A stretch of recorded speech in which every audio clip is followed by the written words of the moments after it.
الدولة بعد 2003 كانوا أثرياء وتراجعت ثروتهم مثل حضرتك؟ قليل جدا، أو ربما كانوا فقراء. هذول هواية.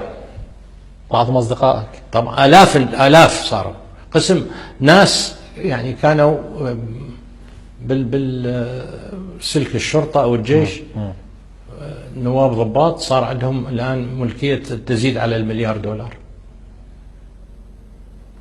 شخص كان يبيع تشمبر عنده أصبح صاحب مئات الملايين من الدولارات، صاحب بنوك.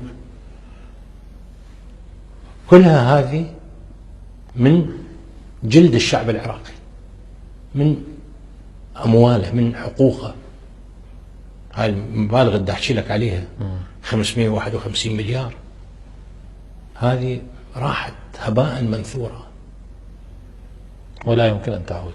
لا يمكن أن تعود إذا أكو إرادة بالحكومة وجزء من الإصلاحات. يجب أن تكون هناك هيئة عالية المستوى